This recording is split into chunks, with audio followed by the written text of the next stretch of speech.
We're going to get into the state of play, and we've had this as a continuing discussion around the Australian tennis scene for a good year and more here on this program, and many people have spoken. So we like to do sort of a little stock take before we get into some nuts and bolts of what's going on our shores. So 71 Australian men listed with an ATP ranking. Of course, we have one top 10 player in Alex de Minaur, 3 players in the 50 to 100 range, 8 players in the 100 to 200 range, so 4 players inside the top 100 and 2 who it'll be fascinating to watch. I mean, James Duckworth's done a mighty job to be still hanging on at 34 years of age, Alexander Vukic at 30 years of age as the older brigade, just inside 100. And then of those 8 players in the 100 to 200 bracket, obviously we continue to keep an eye on Ricky Hijikata, Adam Walton, Dane Sweeney, Tristan Skulkate, still in the age profile where their ranking could certainly be better. We know that it's probably not going to be easy for the likes of Chris O'Connell, Jordan Thompson, Alex Bolt, Bernard Tomic, Kubler, Kokkinakis, Kyrgios, who we've pretty much not forgotten about, but they've played such limited tennis that it's hard to mount a case that they're going to rise again. And certainly age is not on the side of that brigade. Of the young brigade, we've mentioned 4 players. James McCabe, 22 years of age. Phil Sekulovski, who we had on the program a few weeks ago at 22. Eddie Winter, who's at college at Pepperdine, 21. Cruz Hewitt, so much fascination around Cruz and interest at 17 years of age, who are all in that 230 to 700 range with no certainty as to how far they're going to spike. So the next decade, and we're simply looking at the numbers in front of us, that we can't forecast on the men's side a Grand Slam champion, a 0 to 50 cohort, or a big top 100 cohort. On the women's side, WTA rankings, 49 Australian women listed with a WTA ranking, none in the top 10 like the men. We have 1 player in the 0 to 50, of course, 4 players in the 50 to 100 bracket, 4 players in the 100 to 200 bracket. Now, we know that Maya Joint has had an incredible 12 months, injured at the moment, trying to get back, and hasn't had a great year form-wise. The rise of Talia Gibson has been outstanding. So they're the 2 young prospects inside the top 100. Daria Kasatkina, who, of course, came to play under the Australian banner, has had a really tough 12 months form-wise. Kim Birrell hanging on to her spot inside 100 at 82, and Isla Tomljanovic doing enough to hold on to her spot at 85 in the world. But at 28, 27 and 32, perhaps not their best tennis in front of them. Of the young brigade, we know Emerson Jones has been the standout at 17, already at 133. So we hope that Emerson can follow in the trajectory of Joint and Gibson. And behind her is Taylor Preston, who I think right now the jury is maybe out on Taylor, but still a lot of time to grow and develop. 148 in the world at 20. So potentially we could have 4 young Australian women parked inside 100, but still a fair bit of work to do.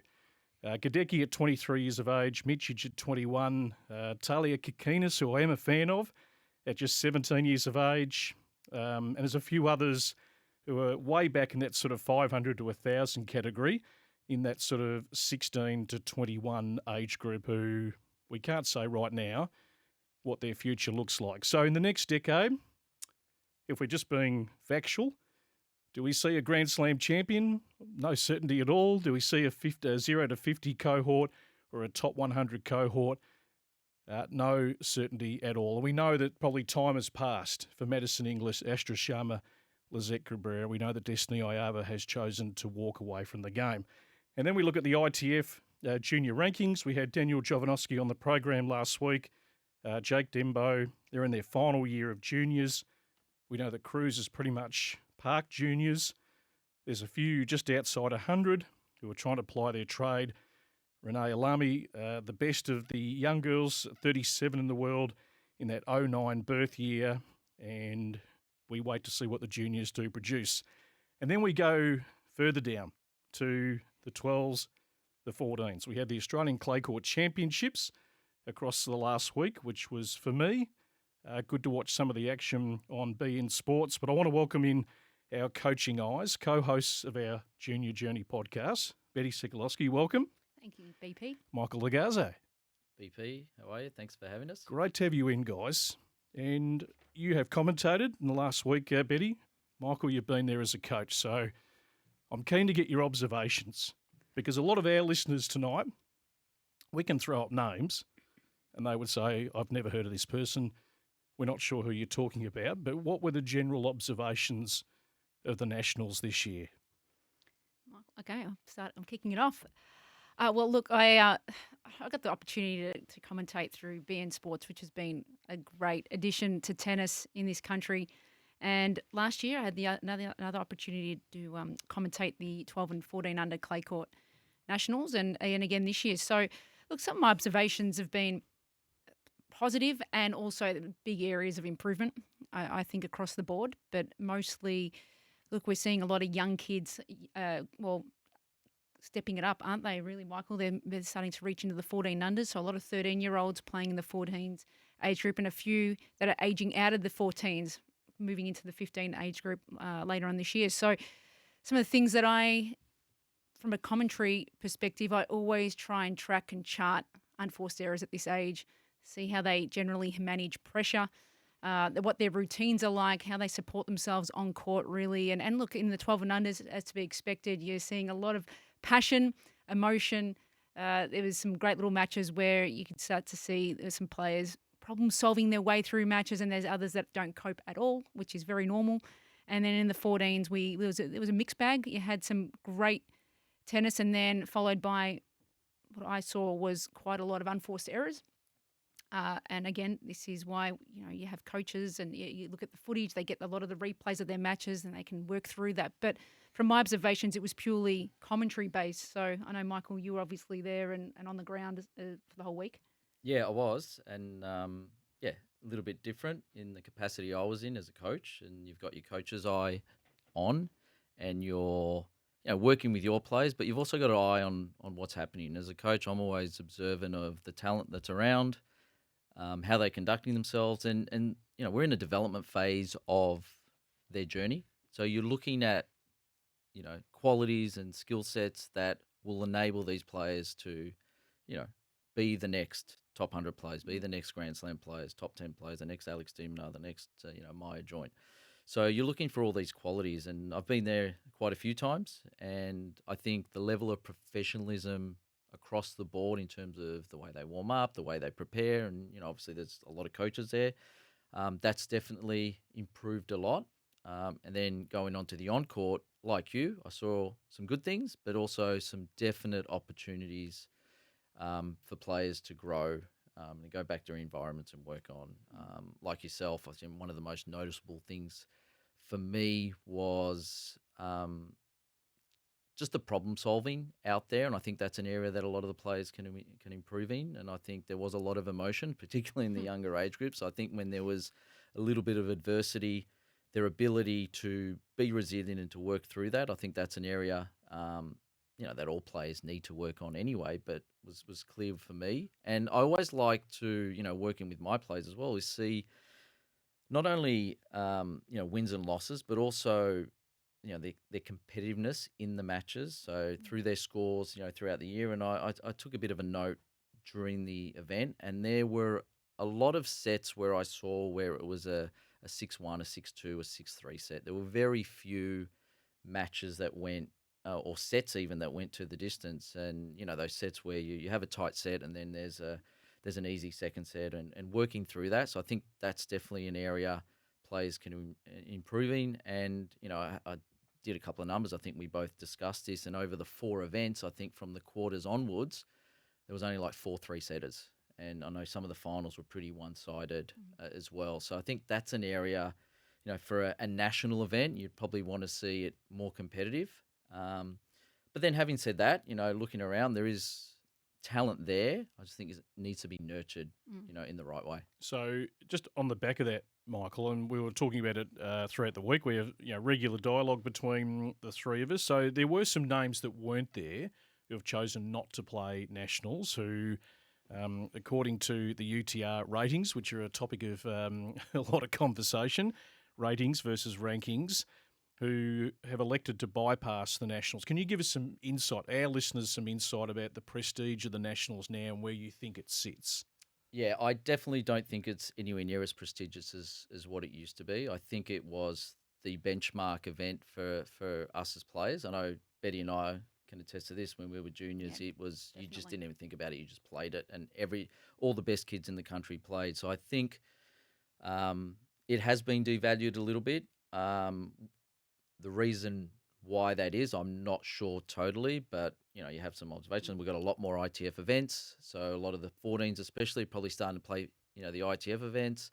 Um, I think UTR does have an impact because I don't think it's seen in the same light as it was previously, and I think it's just a mentality that's crept in over the last couple of years, where it's going to affect my UTR. It's going to do this, and I don't think it's seen in the same way. So I'd love personally to see it back to a point system because I think then we develop the ability to work through matches and actually try to win matches and develop that competitiveness again, and have a reward at the end of it. I think is really important.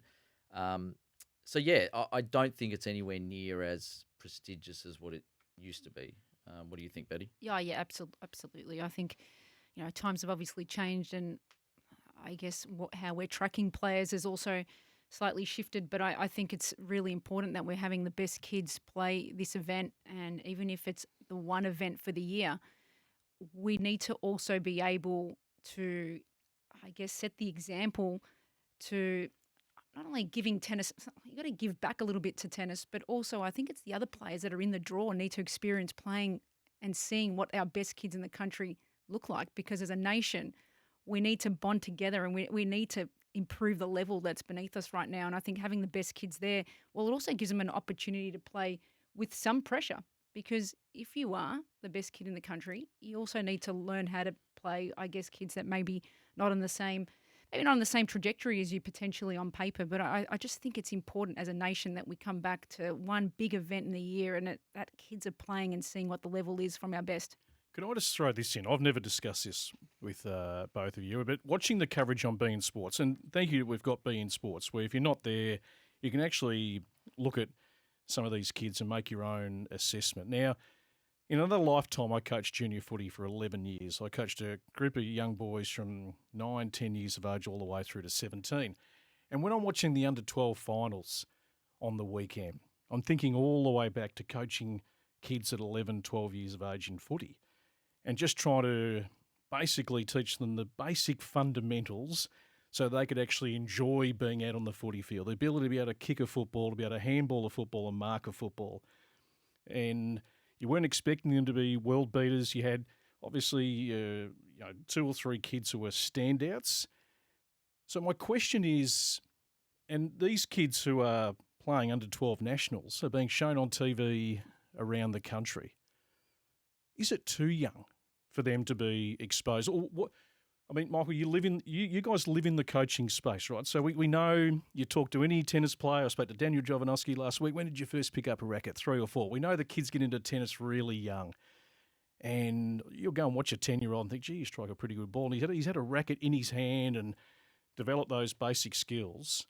But they're still 12 years of age. So what's the pass mark? How should we be judging them in what is such a tough sport to make it? And we all discuss it amongst ourselves, and I discuss it with people all week. We're looking for some green shoots because on paper, if we're just putting it out there, and I've been as a broadcaster for 20 years covering this sport, it does look a little barren going forward for the next decade to 15 years. And that's not to kill off the dreams of any young kids who are going to their local tennis club and aspiring, and I hope all of them get there. The reality is that a small minority might get there, but I'm just wondering how we actually judge kids at that age. That's a great question. Yeah. We've got to remember they're still kids. They're developing, and we're not comparing. We're comparing apples and oranges. So they're all developing at a different stage. I mean, I was up there and I saw, same age group and one who was more physically developed than the other. And the reality is, when you go to an event like the 12 and under nationals or 14 unders, the reality is the players who are winning aren't necessarily going to be the best players later on. Yep. So I think it's really, really important that we understand this is a development phase in their journey. Every coach working with a junior player is a development coach, whether it be at Tennis Australia, whether it be privately like we do. We are all developing these players. So what we're trying to do is prepare them so that when they get to an age later on, that they can seriously have a crack at the highest level. So we've got to make sure they've got all the qualities instilled in from a character basis, from a developmental skill set basis, so that when they get to that later stage, they're actually ready to have a good hot crack without the flaws in their game and their personality even. So when you go back to exposing these kids on television at 12 and 14, I mean, I remember the first nationals I played was at Canberra as well, the same event. Yep. There were no TV cameras there. I hardly have any photos of me playing from back then. So I think the first time I actually got any exposure from that side was probably later teens, maybe when I was playing in AO juniors. But now with social media, you can go on there, you can see 9-year-old prodigies overseas, and the reality is on social media you can make anyone look good if you've got good camera work.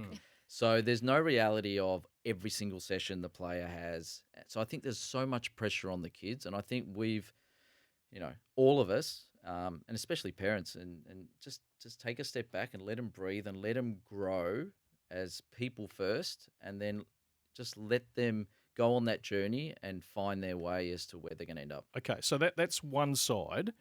And then, Beti, as you know, we talk about this all the time. So these are the questions I ask as a tennis broadcaster, and we've been asking it for a while, and we have an interview coming up in about 3 weeks with a high-powered official at Tennis Australia to hopefully just answer questions and fill the gaps for me and many listeners who aren't living in the space necessarily that you guys are. And then, have the governing body got the best structure and the best personnel to run the sport? Have we got the best coaching standards collectively across the country? There's going to be the exceptional coaches, but have we got enough good coaches in the country? And then have we got the kids who have got the makeup that can play this tough sport where it's all on you? Yeah, it's interesting. Obviously, I was working with Tennis Australia for 6 years, and I was around a lot of good people, people that I know also shaped a lot of my coaching philosophy. But look, one thing I'm seeing more and more now that I'm out in the private market in general is just the standards that we are accepting these days. And I don't know if it's just because we're so worried about making kids feel, I guess, a level of accountability. Coaching has really changed over the years, and we're more concerned about how a child will react rather than, you're not trying to demean a child. You're actually trying to set a standard because you've got an athlete in front of you who basically says they want to be a tennis player and they're giving it a really good crack. As Michael said, they're playing nationals or they're playing at that level. Are we okay with walking past some of these standards that we shouldn't be? So, for example, again, I'm not trying to come across as critical, but at 14, making several unforced errors in the bottom of the net from behind the baseline is a simple, basic rule, I think, that players shouldn't be making as often as I personally saw it on the weekend. I think there's some basic fundamentals that should be enforced, and I do believe that there needs to be more of the experienced coaches that have been part of the larger coaching fraternity back in the mix, mentoring some of our younger coaches and getting back into the environment and just being there for them. Because I don't think it's about telling them what to do. I think it's about having someone that they can lean on for some advice. We're taking a look at the state of play of Australian tennis. We had the 12 and 14 Australian clay court nationals across the last week. Beti Sekulovski, Michael Logarzo from Michael Logarzo Tennis, of course. Great supporters, Beti, of our program, michaellogarzotennis.com.au. Co-hosts of our Junior Journey podcast. So they're going to go into more depth about the Nationals and observations with some great interviews. Michael, you're up there for the week. We'll drop that on Friday for those that follow the Junior Journey podcast who live in that space. Bondi Jack, Brett, not that long ago we had 9 men in the top 100. What has happened? Well, they've all aged. I've got to tell you, Bondi, O'Connell's 31, Tomo's 32, Tomic fell away, as we know, Kubler, injury, struck career, 32 years of age. Kokonaka, speaking of injuries, Nick Kyrgios hasn't got an official ranking now. We're not even sure if he's going to pop up and play anywhere. So they've aged pretty quickly. James Duckworth still doing a pretty good job at 34 years of age to stay inside the top 100.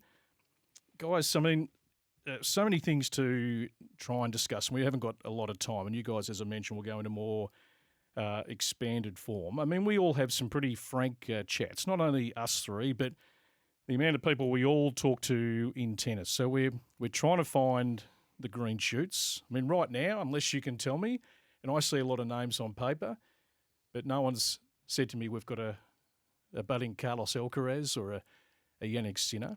And we're in a different part of the world, different geography, what we're up against with other sports. There's lots of things we could speak about. I mean, Tennis Australia, it's going to be a fascinating watch, the appointment of a new CEO and how the business will look under a new CEO who does put their imprint on the place. But you two are so invested in the sport. You've got a great passion for the sport. I mean, where do you see it, hand on heart, in the next sort of 5 to 10 years? And if we were to come up with 2 or 3 big solutions that are needed to ensure that we stay in the mix with all the nations around the world in terms of talent, what are the 3 or 4 priorities that we've got to get right? Well, I'll start, Beti. I think one of the most important ones is the standard of coaching, I think, across the country. And this goes back to, even someone like myself. I am part of this as well. And a lot of people we know, Beti, is that especially at the younger ages, I think we need to do a much, much, much better job in developing the foundations of these players and almost throw your ego aside. If you genuinely want to work in development and performance and getting players to a high level, I think it's incumbent on all of us as coaches to make sure that we are investing in ourselves, getting all the information, knowing what the level is, knowing what's required to get to a high level. And then right from the minute a kid walks in your door, from 5 years old, 6 years old, we are developing, all the right fundamentals in their game, as well as their character, everything they need to have a chance of being a good player later on. And then also understanding what that pathway looks like all the way through, so that we eliminate a bit of the white noise, because there's a lot of it. There's a lot of opinions, a lot of it uneducated.